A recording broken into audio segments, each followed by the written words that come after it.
Primero entendamos el problema para que después pues se vaya haciendo o se vaya facilitando en él la comprensión de cómo interactuar con ello.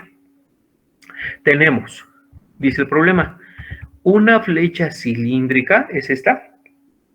Una flecha también así se le conoce a un eje, pues, o una barra, pero propiamente se le denomina así porque está implementada para utilizarse en un sistema de rotación en un mecanismo. Entonces, en ese sentido, a eso se le llama flecha.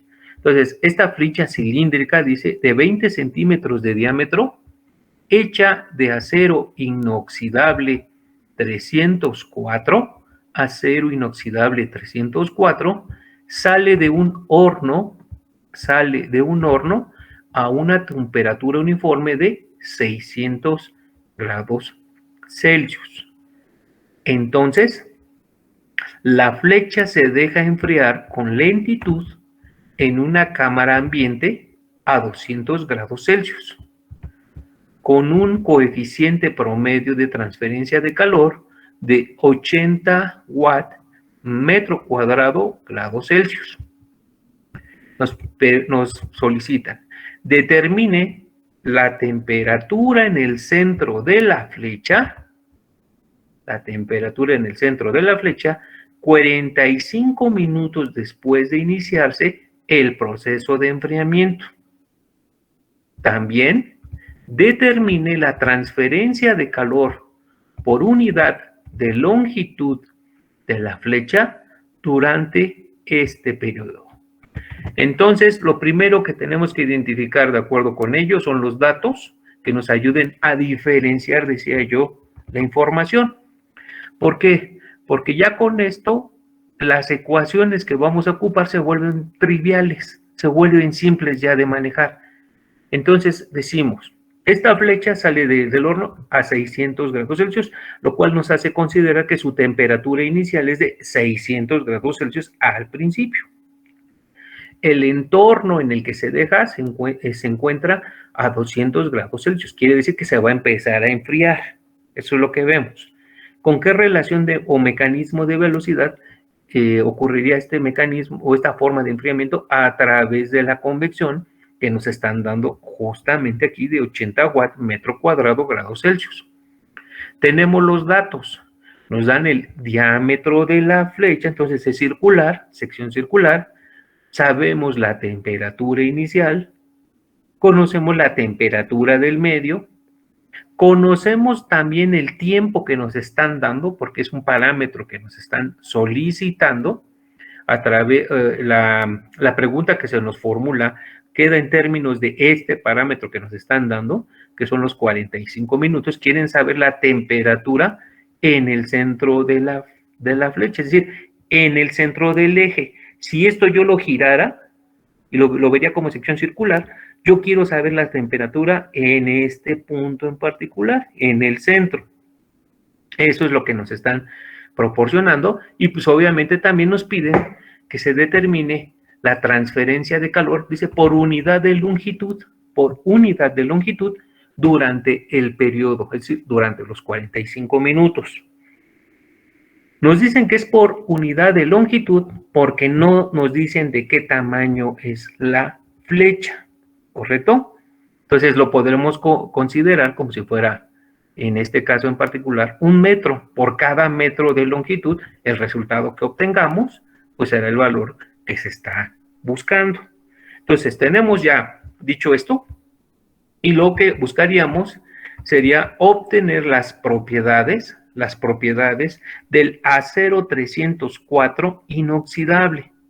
Este valor se puede consultar en el libro que estamos empleando, en la edición del libro que estamos ocupando, estaría en la tabla A3, que está en la página 845. Ahí se puede encontrar para el acero 304 inoxidable estos datos que ustedes están viendo ahí. Estos son sus valores correspondientes del texto. De ahí se extraen. Aquí los tenemos: la densidad, el calor específico, la conductividad térmica y la difusividad térmica, esta que tenemos aquí.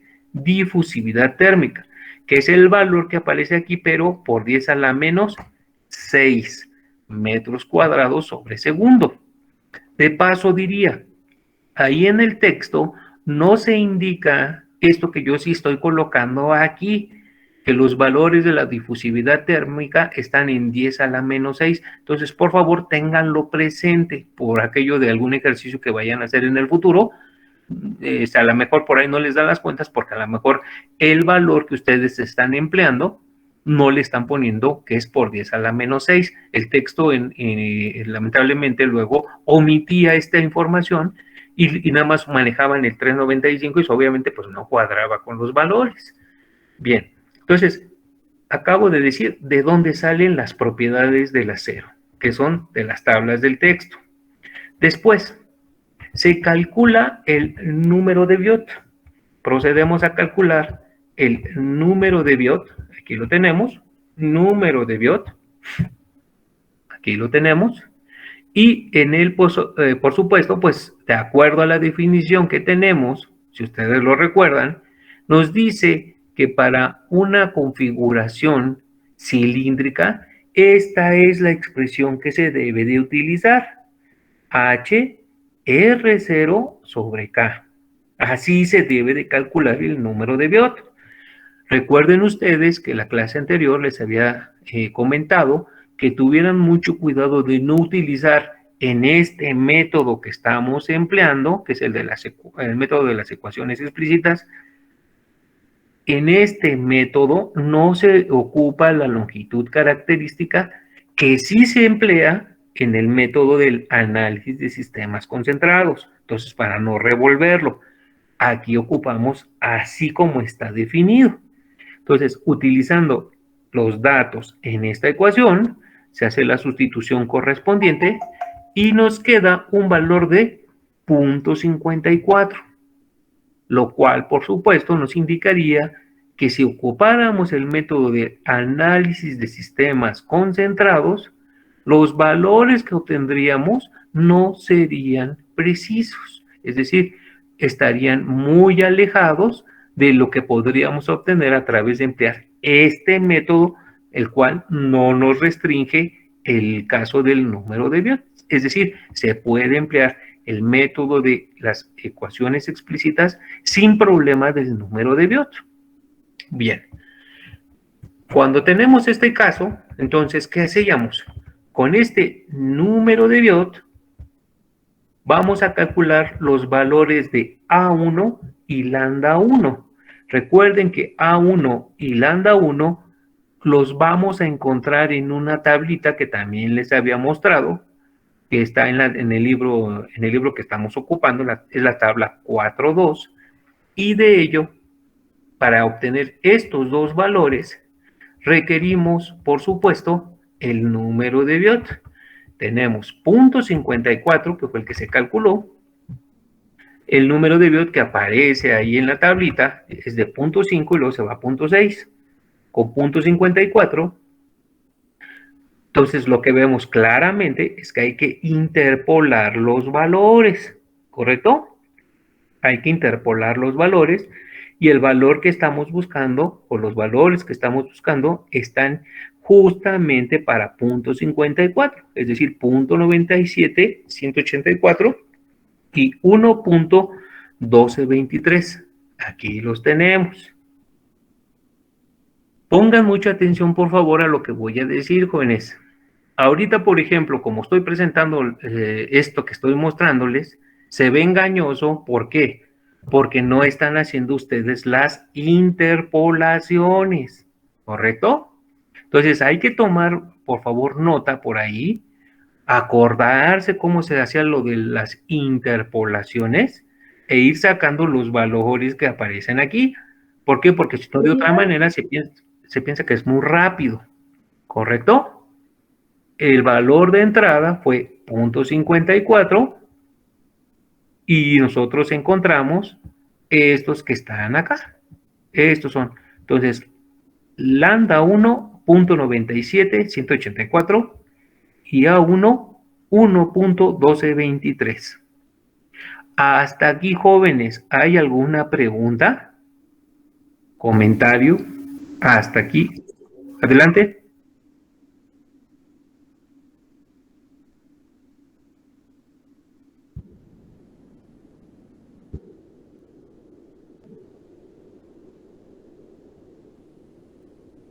No, no pasaría nada. No pasa nada. Ok. De paso comentaría con respecto de esta parte de la tabla. Lo que se está aplicando es esta, si se acuerdan ustedes, esta que está aquí, que es como si fuera la ecuación de la recta que pasa por dos puntos, si ustedes se acuerdan. Y la interpolación, pues es aquella que se ajusta precisamente a ello. También hay en la mayor parte de las calculadoras trae incluida esta función, la función de interpolación. Sería cuestión nada más de buscarle por ahí el modelo y encontrar el manual, si es que no lo tienen o ya lo tiraron. Lo pueden, normalmente se puede hasta encontrar en el internet el manual y ahí les dice paso por paso cómo se hace interpolaciones y hasta les pone algunos ejemplos por ahí. Entonces yo les recomendaría, ¿verdad? Se los recomendaría, pues que hagan algunos ejercicios con la calculadora y para ver lo de las interpolaciones, para que no lo hagan manual, sería mi recomendación. ¿Por qué? Pues porque si lo hacen manual, pues de repente por ahí se les puede ir algún error.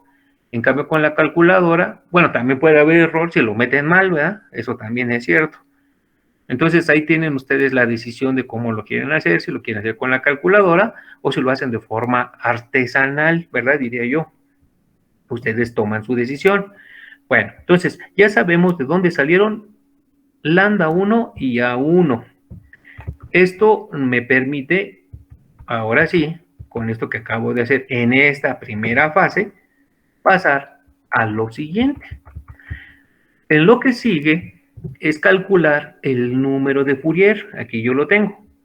Número de Fourier.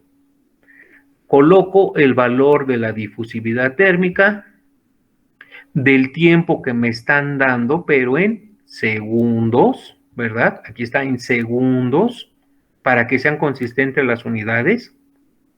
Y el valor del radio, también en quién? En metros, para que sea consistente con los valores de la difusividad térmica. Y de esta manera, pues se puedan cancelar aquellos valores que se van a necesitar y me quede el parámetro adimensional. Con ello nos va a quedar que el número de Fourier es de 1.061. Recuerden ustedes que existía una restricción en este método, pero que no era el número de Biot, sino el número de Fourier. ¿Alguien por ahí se acuerda cuál era la restricción para el número de Fourier? Que ya habíamos dicho previamente, cuando empezamos a hablar de este tema. A ver, chicos, por ahí, ¿qué habíamos dicho que se tenía que cumplir para el número de Fourier? En las notas que tenemos por ahí. Que sea mayor a 0.2. Es 0.2. Entonces, por supuesto, aquí está la condición, se cumple y adelante. Ahí lo tenemos. Entonces, con esto ya podemos proceder. Recordamos que conocíamos la ecuación para el cálculo de la distribución de temperaturas. Es distribución de temperaturas en el centro. Esta que tenemos aquí está en el centro.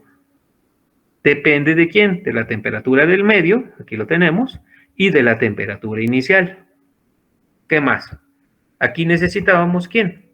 A1, lambda 1 y el número de Fourier.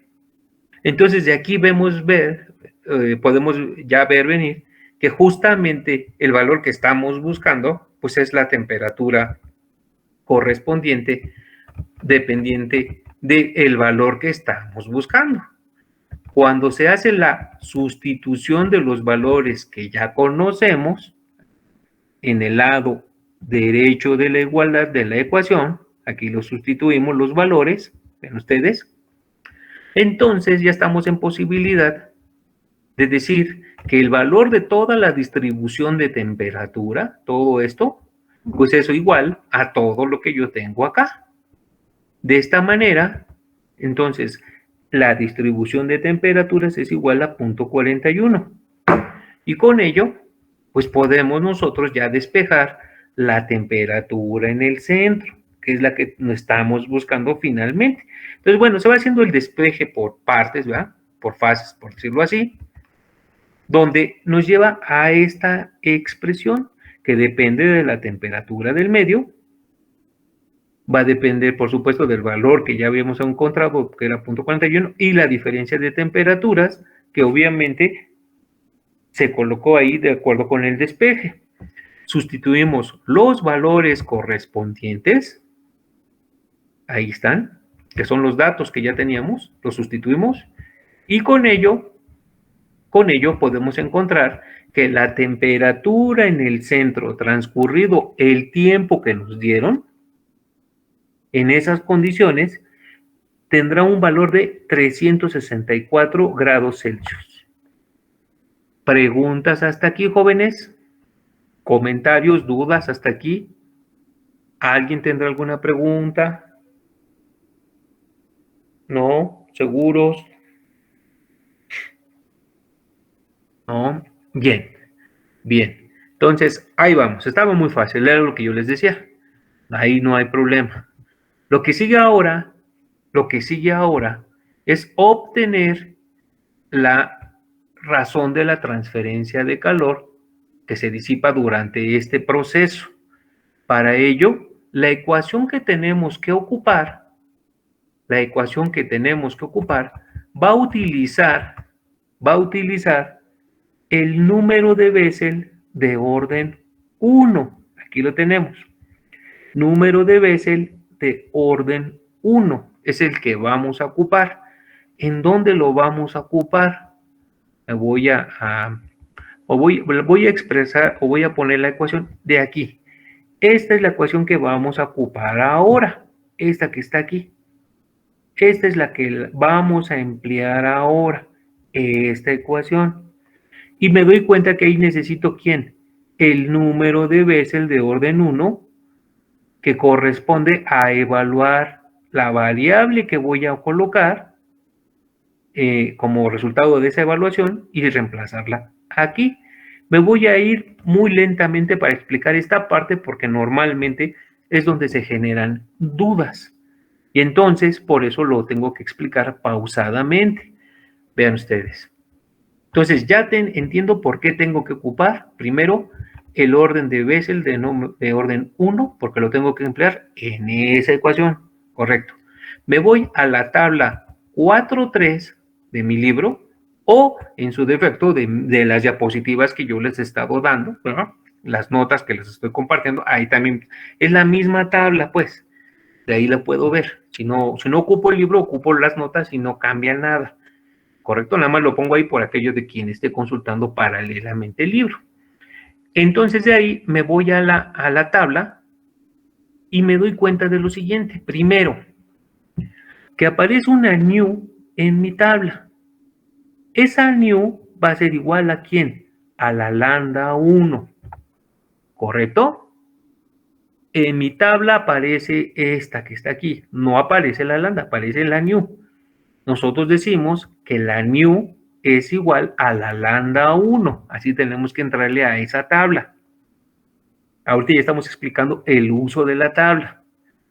Entonces decimos, bueno, para lambda 1, que yo tengo aquí, ¿qué valor obtuve?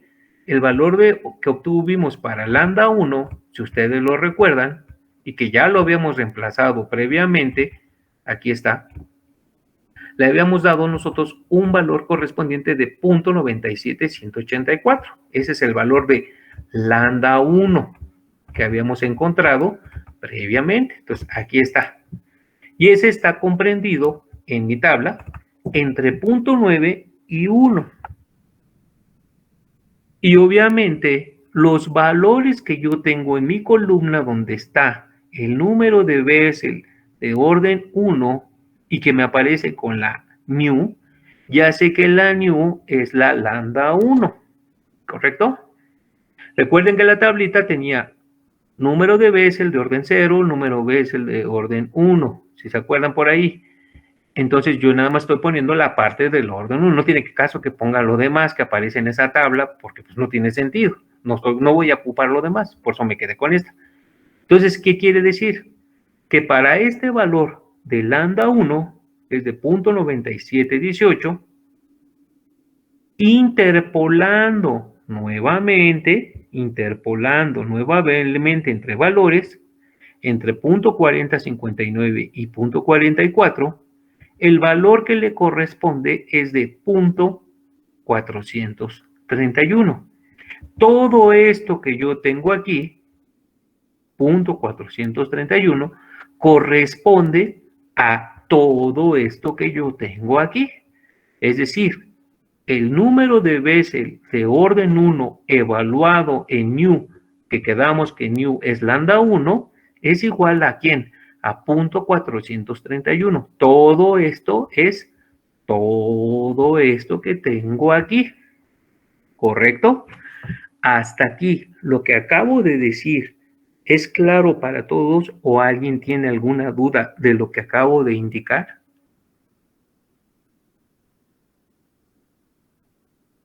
No, creo que no. Bueno, comento esto, chicos, porque de repente a la hora de que ustedes vayan a empezar a hacer ejercicios, de repente salen dudas, por eso yo se los digo. Entonces, ahorita, si lo entendemos ahorita, ya la hicimos. Ya no va a haber problema que se les resista, se los aseguro. Pero normalmente es precisamente por esta situación. ¿Por qué? Porque decían, bueno, ¿y quién era esta? Pues esta está aquí, y de hecho aquí están las notas, ¿no? Para que no pase precisamente esa confusión. Bueno, entonces, como ya sabemos esto que acabo de indicar, pues ya me puedo ir ahora sí al cálculo correspondiente de la fracción de la transferencia de calor, que es esta ecuación. Recuerden ustedes que en la clase pasada, esta la habíamos dejado hasta el final. De hecho, en las notas, si revisaron las notas, yo puse una expresión de cómo o quién era la Q máxima. También la puse por ahí, pero no importa. De todos modos, ahorita la vamos a ver. No afecta en nada. Si la vieron o no la vieron, ahorita la van a ver. Bueno, entonces esta parte la dejamos aquí. Nos vamos para este lado. En este lado, ¿qué tenemos? En este lado tenemos entonces que es 1 menos 2 veces ¿quién? La distribución de temperaturas en el centro. Quedamos que todo esto es la distribución de temperaturas y toda esa distribución de temperaturas ya la calculamos. Si se acuerdan, lo mostramos y lo hicimos separadito. Lo hicimos así separado para que sepamos quién es esto que está aquí. Ahora, este valor que está aquí, que es el número de Bessel de orden 1 en lambda 1, ojo, ya no le pongo new, precisamente para que no me genere dudas, ¿verdad? Así lo ponemos. Este valor que tenemos nosotros aquí, lo acabamos de ver de la tabla. Y este pues es el lambda 1 que ya conocíamos previamente. ¿Qué se hace? Se sustituyen los valores correspondientes, aquí lo tenemos, 2, esta es la distribución de temperaturas que también ya habíamos visto previamente, los valores, el que corresponde al número de Bessel de orden 1 y el lambda 1. Noten, son diferentes, no son iguales, ¿correcto? ¿Por qué digo esto? Porque por alguna razón, de repente se genera esta confusión que voy a decir. Y diría uno, bueno, pues es que ya lo dijimos. Sí, pero de todos modos a veces pasa, sigue pasando, ¿no? Y ojalá ya no pase más. Hay quien de repente pone este número de Bessel, el de la tabla, aquí, y además este lo quiere multiplicar por este que está acá. Y entonces es obvio, si este y este no lo separan y no lo entienden mal, razonadamente, ¿qué es lo que harían? Pues este lo cancelan con este. Y obviamente el resultado pues les va a dar otra cosa que no tiene nada que ver con con la parte del procedimiento o del proceso que sigue secuencialmente el problema. Es decir, la parte encargada de darle solución, pues se trató mal y como consecuencia el resultado también lo estará. Entonces, ojo, quedamos que todo esto es junto, ¿verdad? Todo esto. Y así ya sé que este no se cancela con este, ¿correcto? Entonces, perdón que insista demasiado, pero lo hago para que yo tenga la certeza de que lo dije muchísimas veces. ¿Sale? Que fue muy claro al respecto. Bueno, entonces tenemos esto, ¿correcto? Ya tenemos esto. Todo esto se va a poder calcular sin problema alguno con la calculadora, ¿no? La parte aritmética. Entonces, vamos a ver. El cálculo del calor máximo, ahora sí, es el siguiente. Vean ustedes. El calor máximo va a corresponder, decía yo, a la masa, el calor específico y la diferencia de temperaturas máximas que se pueden tener. ¿Cuál es la diferencia de temperaturas máximas? Pues la que ocurre entre la temperatura inicial y la temperatura del medio. Entendámoslo así, razonémoslo de esta manera. Esta diferencia es la más grande posible. Entonces, por esa razón se ocupa esta delta de T. Esta es la fórmula que ya siempre se va a ocupar para cuando se calcula la Q máxima. Entonces, teniendo esto, se reemplaza en ello los valores correspondientes, recordando, por supuesto, que la masa, cuando se relaciona con la densidad y el volumen, a través de la definición de densidad, se sabe que la masa es igual a la densidad por el volumen. Ahí lo tenemos. Aquí sustituimos el volumen pi por radio al cuadrado por L, que es el volumen de ¿quién? Del cilindro, pues, de esa flecha que estamos considerando. Su densidad, que también ya la conocemos, y la longitud, recuerden ustedes, por cada unidad de longitud. Podemos considerar un metro. Entonces, con esto, podemos nosotros hacer la sustitución de valores, aquí lo tenemos, y encontrar que la Q máxima es de 47.35 por 10 a la 6 joules. Aquí lo tenemos. Con esto, pues, podemos despejar el valor del calor o de la fracción del calor correspondiente. Entonces, al despejarla, pues nos queda 0.63 por Q máxima que acabamos de encontrar. Con ello, ahora sí, tendríamos la sustitución correspondiente y calcular el calor correspondiente, que sería de 29.830.500 joules o 29.83 megajoules. ¿Correcto?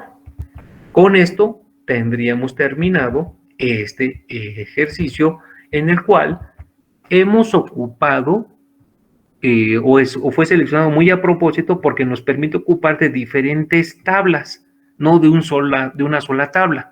Si ocupáramos la del orden cero, ves el de orden cero, pues hacemos lo mismo que yo acabo de explicar aquí. Muy bien, jóvenes. ¿Alguna pregunta respecto del ejercicio que les acabo de mostrar? ¿Alguna duda, comentario o algo que se requiriera que ampliara más? Sino para poder seguir adelante.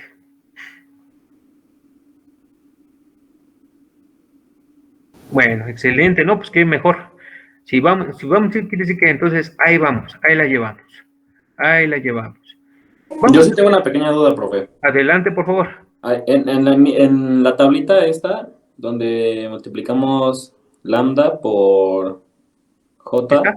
Ajá, sí, como que no me quedó muy claro.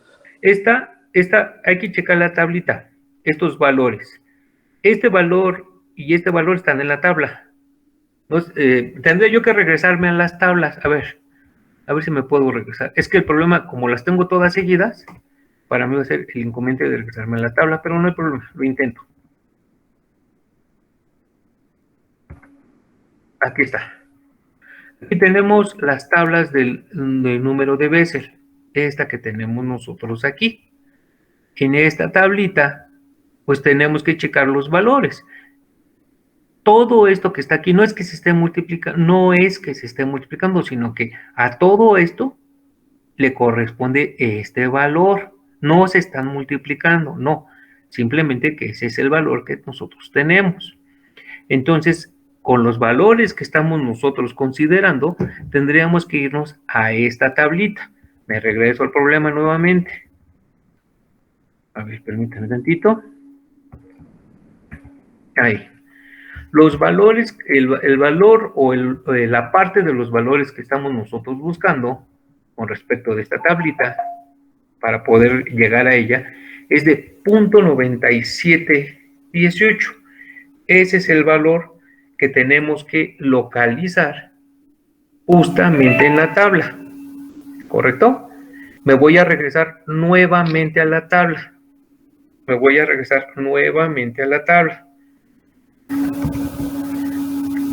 A la tabla original, pues, para que sepamos, así que con la tabla vista ahí, ¿no? Ahí la tenemos. La voy a ampliar. 0.9718. Estaría entre 0.9 y 1, entre estos dos. Me voy para acá, y como estoy buscando el número de Bessel de orden 1, 0.97 está aquí está en medio, está entre este valor y este valor, entre este valor y este valor. Entonces lo que hago es evaluarlo a 0.9718 aquí, interpolar el valor que le corresponde, que va aquí, y que me va a decir que es de 0.431. El 0.431 es todo esto que está aquí, ¿correcto?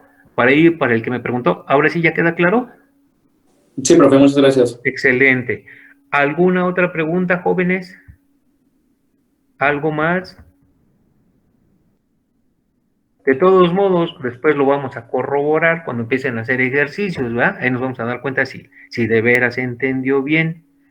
Aquí, estas diapositivas que les estoy mostrando, pues fueron elaboradas con el propósito de ser lo más explícito que se pueda, dado que no tenemos clase presencial.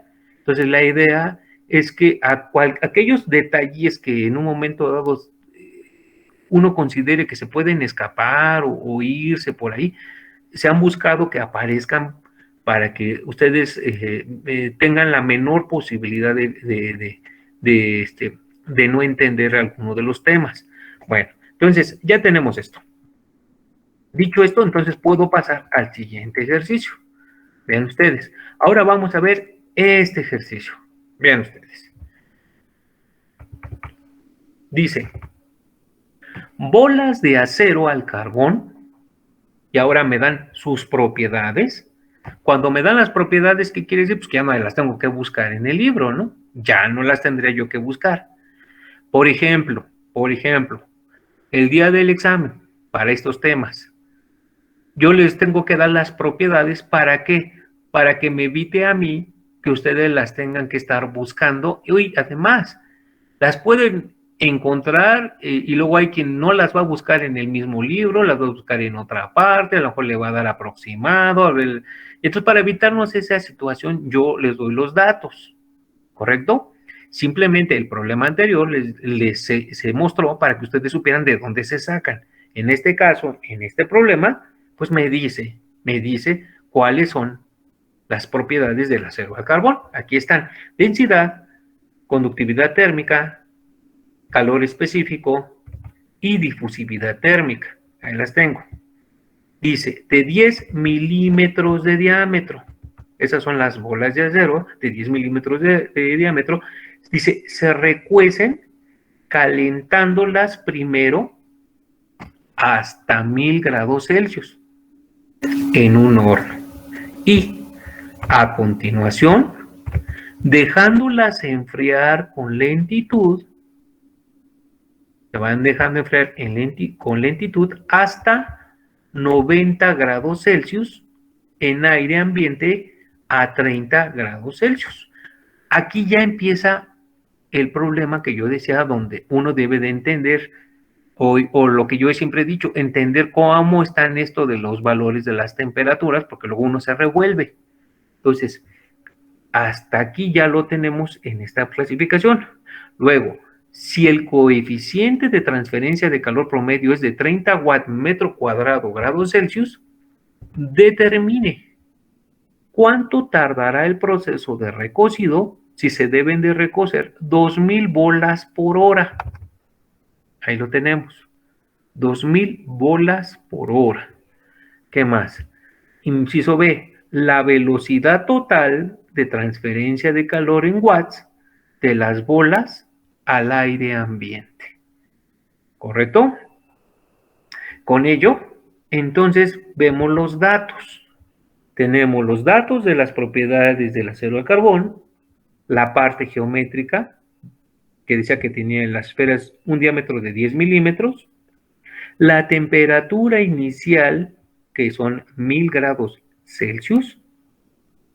Luego, vean ustedes, la temperatura en el tiempo, que son 90 grados Celsius, y la temperatura del medio, que son 30 grados Celsius, para finalizar con el coeficiente de transferencia de calor por convección. Pregunta mía, si es que no hay dudas, con respecto de cómo se han identificado sobre todo esta temperatura de 90 grados Celsius. ¿Por qué yo le llamé TDT 90 grados Celsius? ¿Alguien tiene alguna duda, pregunta o comentario hasta aquí? ¿Por qué yo le puse así? Sí quedó claro para todos, lo dice el enunciado además, ¿no? Pero lo reafirmo. Hasta ese tiempo, cuando se llega ahí. ¿No? Bueno, vamos a seguir entonces. Entonces procedemos. Decimos, vamos a hacer ahora el primer método. ¿Cuál? El de análisis de sistemas concentrados. ¿Por qué? Pues porque aquí no lo dice, ¿verdad? Resolver por el método de análisis de sistemas concentrados. ¿Qué pasaría, por ejemplo, en el examen? En el examen, el profesor va a decir por qué método quiere que resuelva el problema. Entonces ya no tengo yo que estar decidiendo cuál método voy a ocupar. Me olvido de eso. El maestro me va a decir por qué método quiere que lo resuelva. Y de paso luego haría un comentario adicional. Parece chusco. De repente el profesor les está diciendo por qué método y lo resuelven por otro método que no les dijo el profesor. Bueno, dice, bueno, pero es que lo resolví de otra manera, con el otro método. Bueno, y además lo resuelve mal, ¿no? Entonces, uy, pues entonces ya no hay ni a dónde irle, ¿no? Entonces, pues tengamos esos detallitos, parecen así como que, a mí me parecen de repente chuscos, ¿no? Porque le está diciendo uno por qué método, precisamente para que no estén tomando decisiones en ese sentido. Pero además, cuando deciden ustedes por otra parte, y no ustedes me refiero, sino me refiero en el genérico de estudiantes, y de repente pues aplican otro método, y el método pues no es tan, lo resuelven y tampoco lo resuelven bien. Entonces, para evitarnos ese tipo de cuestiones, pues bueno, se dice precisamente por qué método quiere que se resuelva, y ya, se quita uno de problemas. En este ejercicio nos dice que es por el análisis de sistemas concentrados. Entonces, buscamos determinar primero la longitud característica, porque así lo marca el método. Volumen entre el área superficial, aquí lo tenemos. Volumen entre el área superficial. Se sustituyen los valores correspondientes y queda que la longitud característica es de 0.0017 metros, ¿correcto? Metros. Detallitos, detallotes que me doy cuenta de repente que las unidades pues no las utilizan en el valor correspondiente. Entonces, si se las dan en centímetros, hay gente que las pone en centímetros. Cuidado. O las ponen en otras unidades que no son las que corresponden. Entonces, hay que tener, esos son detallitos, ¿no? Parecen irrelevantes, yo lo sé, pero de repente son pequeños descuidos que se vuelven gigantescos. Entonces, tenemos la longitud característica. Con la longitud característica podemos proceder a calcular el número de Biot. Aquí lo tenemos. Número de Biot. El número de Biot correspondiente, que es el coeficiente de transferencia de calor por convección por la longitud característica entre la conductividad térmica, aquí lo tenemos, y reemplazando ahí los valores que ya se están teniendo, aquí los tenemos, nos queda que el número de Biot es de 0.00094, el cual, por supuesto, es mucho menor que 0.1. Por lo tanto, se cumple que el número de Biot es menor o igual a 0.1 y por tanto se puede emplear el método de análisis de sistemas concentrados. ¿Correcto? O sea, aquí ya no habría duda que lo vamos a ocupar. Entonces, ojo, aquí pues obviamente por este método se calculó el número de Biot. Por eso decía yo insistentemente, no se vale mezclar las formas en las cuales se calcula el número de Biot. Entonces ya lo tenemos. Por aquí, detallitos que pueden pasar, ¿verdad? Los pongo ahí como notas abreviadas, no tiene caso que las mencione. Y después, ahora sí, el valor de B. Aquí lo tenemos. Recuerden que B es la que ocupábamos en nuestra ecuación, una ecuacióncita a la que habíamos llegado para este método, que decía que era H sobre densidad, calor específico y la longitud característica. Se sustituyen los valores correspondientes y queda que el número de B es de 0.00485. Pregunta que yo haría para todos. ¿Qué unidades tiene B, jóvenes? ¿Qué unidades va a tener B? Lo habíamos dicho por ahí, en su momento.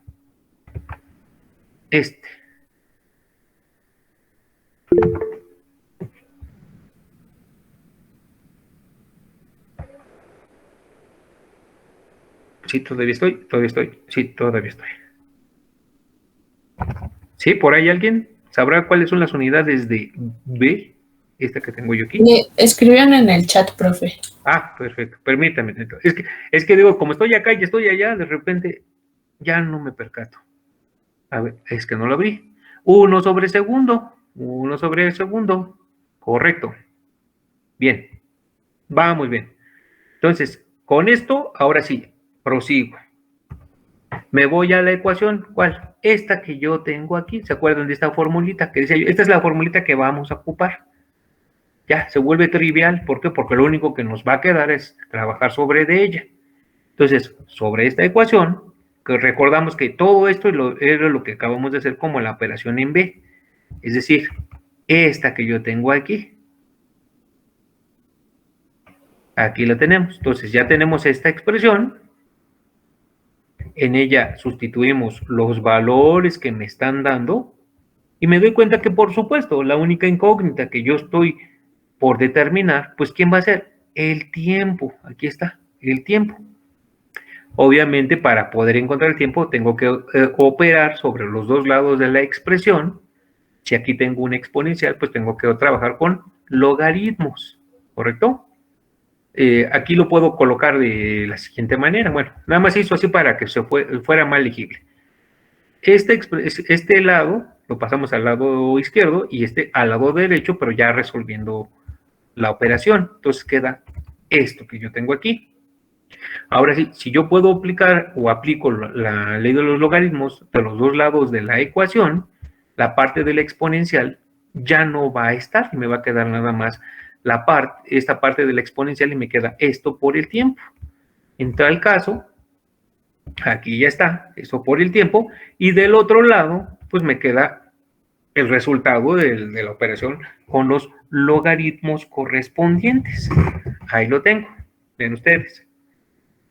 De aquí, pues el tiempo es el que voy a despejar. Ojo, ¿dónde tengo que checar? ¿Se dan cuenta que yo tengo un signo menos?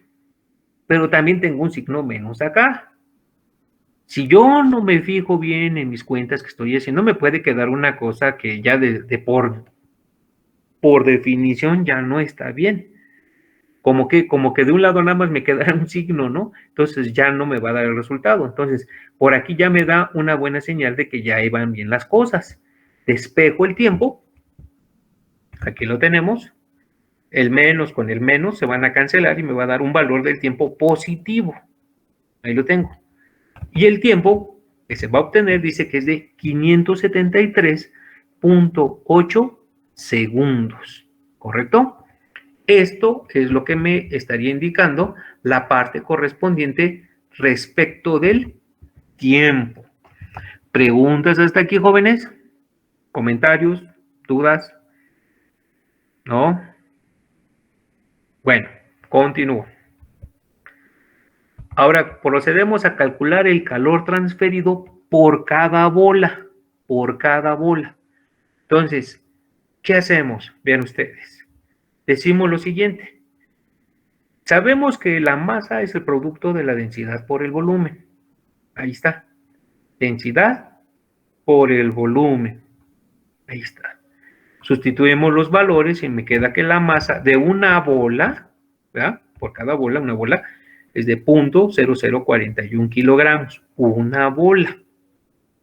Luego, la parte de, que se disipa en la energía por la parte de la bola, esta que yo tengo aquí, ojo, que no es la máxima, aquí mucha atención, me voy a acercar mucho más para ser mucho más explícito con esta expresión a la cual me quiero yo centrar. Esta que está aquí es la masa, por supuesto, de una bola, el calor específico de la bola, pero la diferencia de temperaturas que tengo aquí considera a quién? El tiempo que transcurrió durante el proceso, TDT. Y la temperatura de referencia pues sigue siendo la temperatura inicial. La idea es que me quede claro que cuando calculé la máxima, esta TDT no era TDT, ¿era quién? Era la temperatura del medio, que se hace más grande, el intervalo, me da un valor más grande. Cuando yo ocupo TDT, me queda un intervalo con un valor menor, que corresponde al tiempo que transcurrió durante el proceso para llegar a esta temperatura. Teniendo esto, pues ya procedemos a sustituir los valores correspondientes.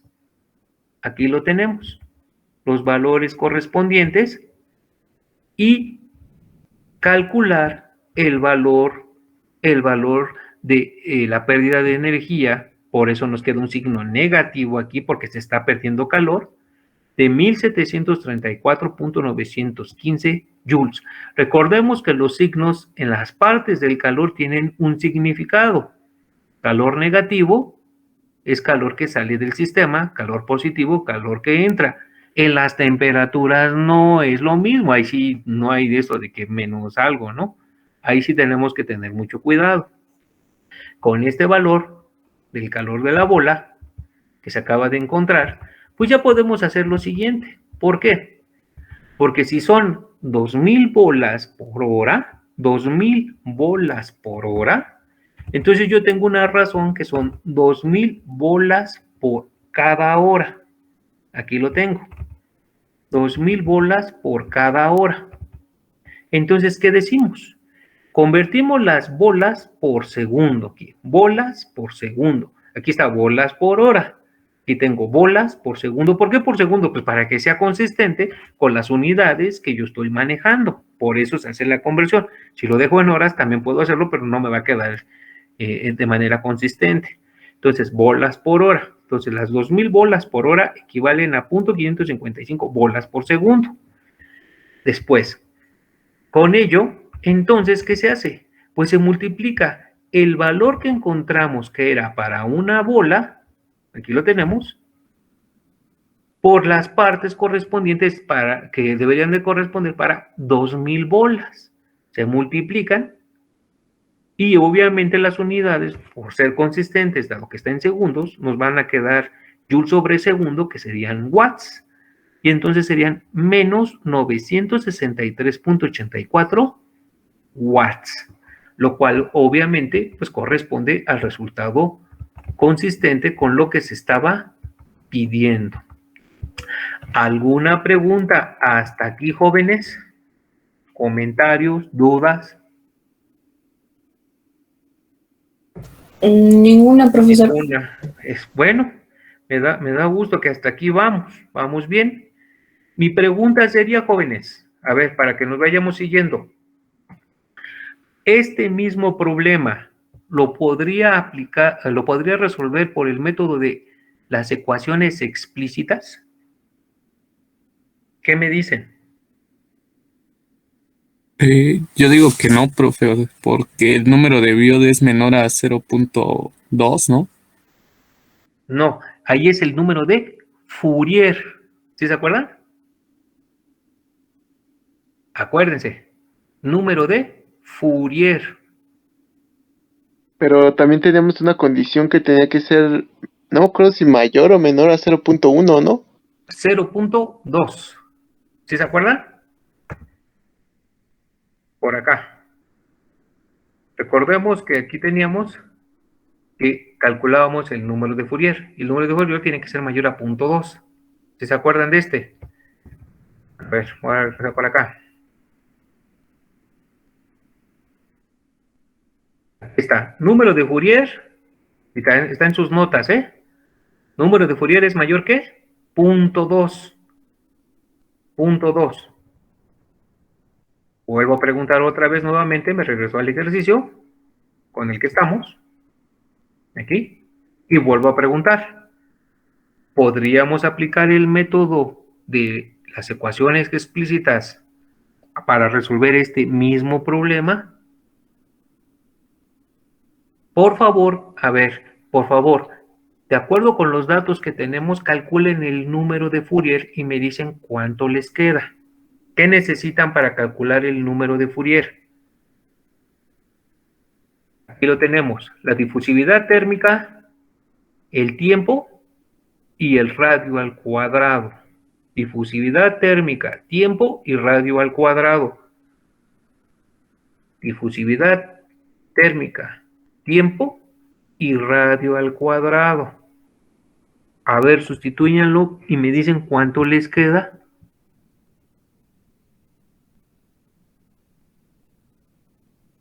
¿Qué valor quedaría, jóvenes?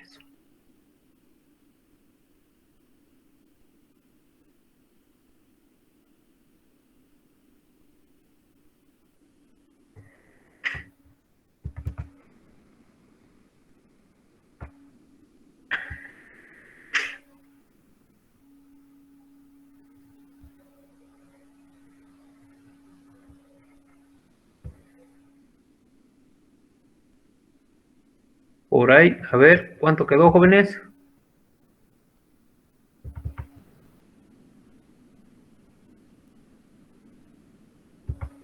¿Qué necesitamos? A ver, difusividad térmica. Tiempo.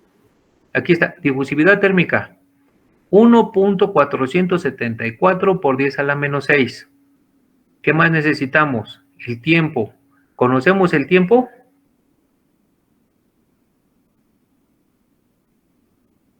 Pues el tiempo lo conocimos hasta el final, si se dan cuenta. ¿Podríamos haberlo resuelto?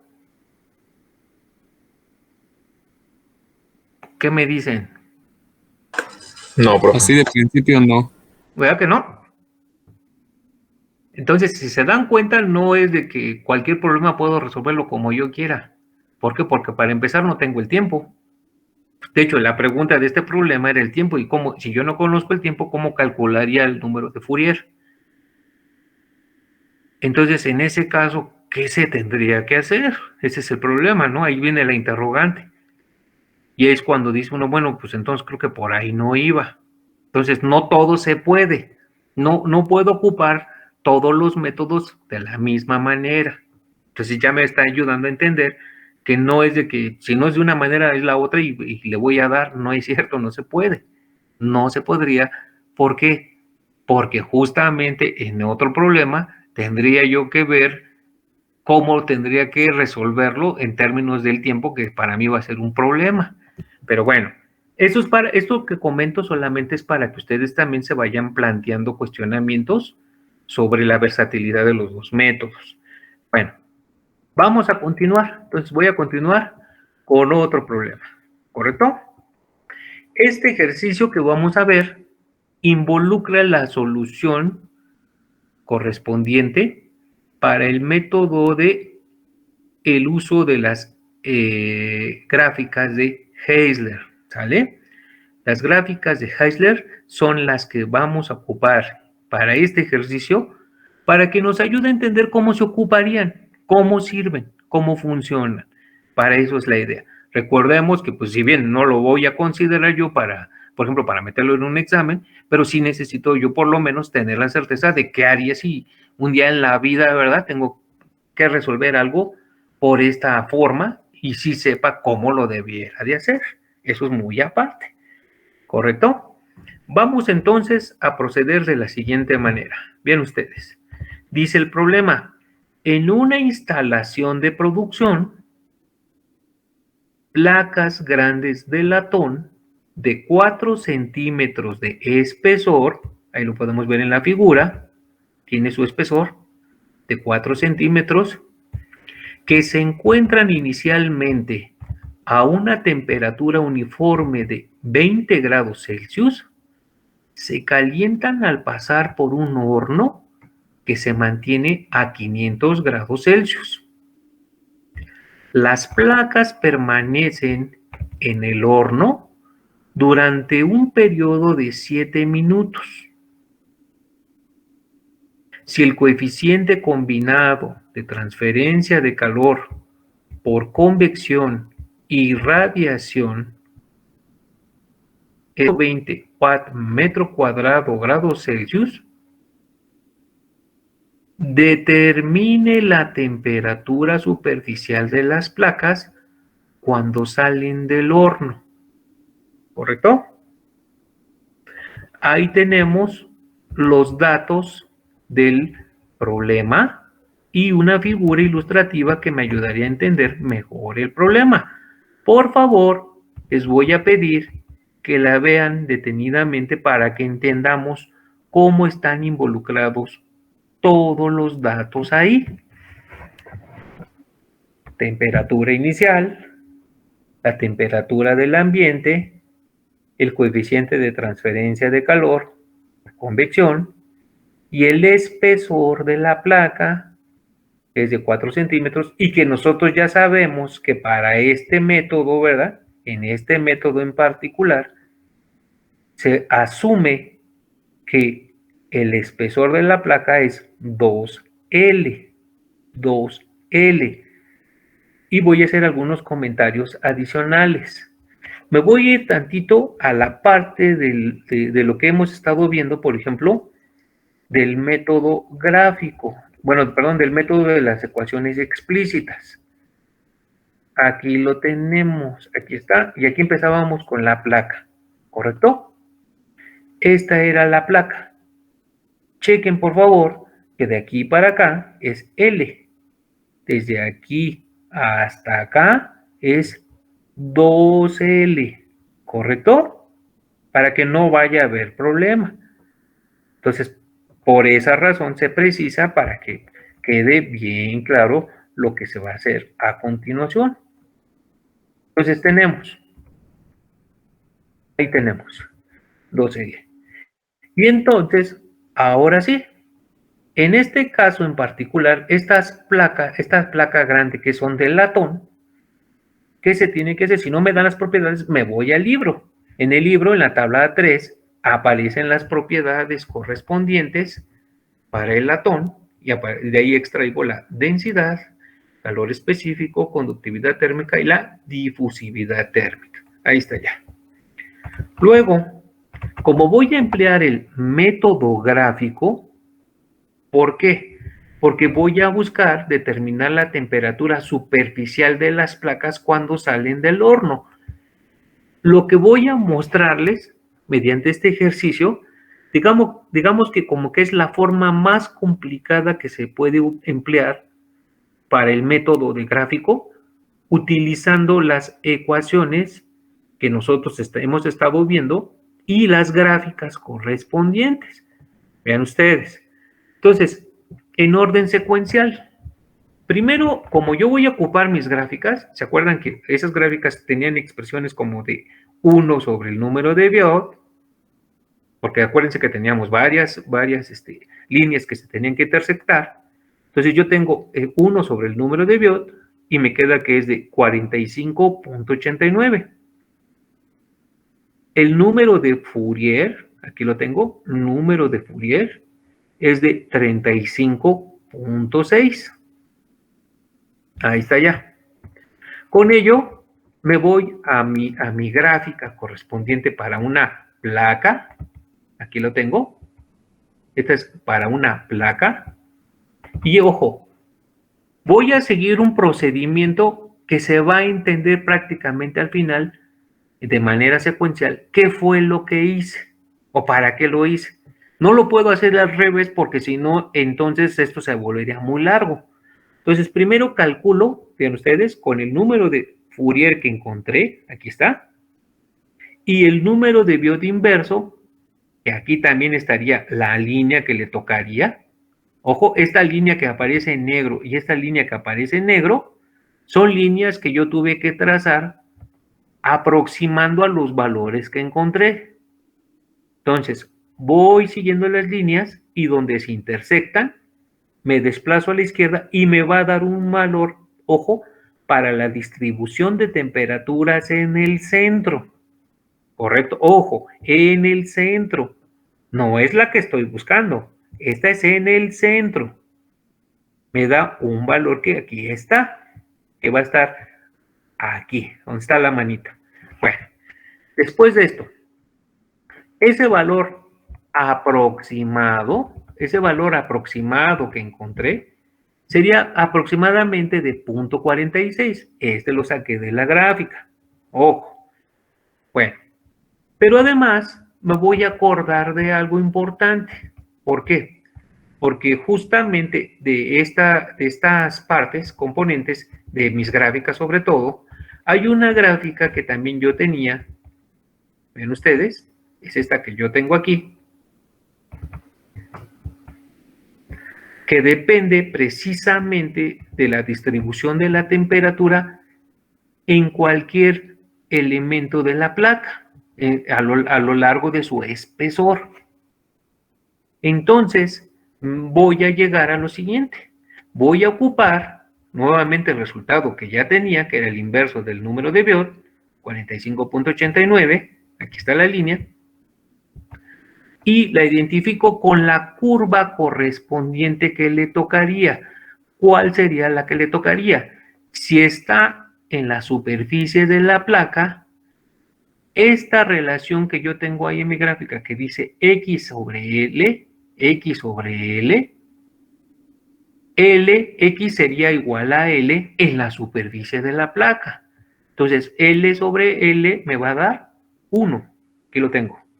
Entonces, esta línea que es 1, la voy a seguir y tiene que intersectar ¿con quién? Pues tenía de quién? Del inverso del número de Biot. Aquí está. Y obviamente, pues el valor que yo podría pensar tentativamente, que es casi 1, podría aproximarlo a 0.99. Es un valor aproximado, estimado, aquí está con rojo.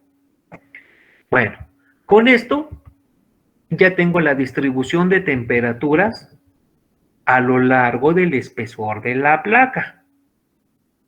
Aquí lo tengo. ¿Y qué voy a hacer a continuación? Ven ustedes, tengo ahorita dos distribuciones. Esta, que es la distribución en el centro, y esta es la distribución a lo largo del espesor de la placa. ¿Qué voy a hacer? Me voy a acordar de algo. Me voy a acordar de que si yo divido, fíjense ustedes, si yo divido la temperatura en el centro menos la temperatura en el medio sobre la temperatura en el centro menos la temperatura en el medio, estamos de acuerdo que todo esto es igual a 1. Pues claro, ahí no lo dudamos. ¿Qué pasa si yo tomo, por ejemplo, este valor que está aquí, que encontré que es la distribución de temperaturas a lo largo del espesor de la placa, y lo multiplico por este 1, pero este 1 presentado de esta manera? Ven ustedes. Entonces tomo este y lo multiplico por el 1 que está aquí. Ya vimos que es como si estuviera multiplicando por 1, no pasa nada. ¿Correcto? Y esto que yo tengo aquí, ven ustedes, esto que yo tengo aquí, podría intentarlo reacomodar. ¿Reacomodar en términos de quién? ¿Por qué? Porque esto que yo tengo aquí, pues ya quedamos que es 1. O sea, si yo multiplico este por este, pues me queda este. ¿Por qué? Porque todo esto es 1. Si lo reacomodamos, ven ustedes, esta, que es la temperatura en cualquier punto a lo largo del espesor de la placa, menos la temperatura del medio, sobre la temperatura inicial, menos la temperatura del medio, esto que yo tengo aquí, que es esto que yo tengo aquí, pues lo puedo reagrupar de otra manera, lo puedo reescribir, vean ustedes. ¿Cómo? Estos términos los reacomodo. Miren, este que está aquí, lo divido entre este. Y este que yo tengo aquí, pues lo divido entre este. Nada más lo que hice fue como que jugar con los numeradores y los denominadores. Aquí están. Y decimos, bueno, ¿y para qué hicimos esto? Ah, porque esto que yo tengo aquí es la distribución de temperaturas, ahora sí vistas de esta manera, en cualquier punto de la placa con respecto de ¿quién? Del centro. Aquí está 0. Y ese valor, pues justamente este valor, yo ya lo obtuve previamente cuando ocupé mi gráfica o empleé la gráfica para extraer ese valor, que justamente lo puedo relacionar o este, en este caso más bien me refería a este que está aquí, ¿ven ustedes? Este que está aquí es este que aparece acá que vale 0.46. Bien, ustedes, comparamos. Este es este. Y obviamente aquí nada más que aquí están invertidos, ¿eh? Y este que yo tengo aquí, pues es el que yo obtuve previamente en la gráfica cuando me dio 0.99. Aquí está. Vean ustedes, este que yo tengo acá. Con ello, entonces, ¿qué multiplico? 0.46 por 0.99 y me va a quedar 0.455. Con ello, pues ya podemos despejar la temperatura en la superficie, en T. Y aquí ya tenemos la temperatura del medio, 0.455 por la diferencia de temperaturas. Se reemplaza y de esta manera se ha encontrado la temperatura superficial por este método que valdría 282 grados Celsius. ¿Alguna pregunta con respecto a esto, jóvenes? Este es lo más difícil que se puede hacer con las gráficas. Pero ojo, este es un método aproximado que no podríamos lograr con los otros dos métodos. O sea, nos vamos a dar cuenta que este método tiene sus ventajas con respecto de los otros dos. Este sí me dejaría llegar a ello y en los otros estaría más difícil, llegar al resultado. Bien, ¿alguna pregunta, comentario hasta aquí, jóvenes? No lo habrá. De mi parte no, profesor. Bueno, está bien, muy bien, muchísimas gracias. Bueno, voy a dejar hasta aquí la clase del día de hoy. Un momento más les subo la parte correspondiente del material que se revisó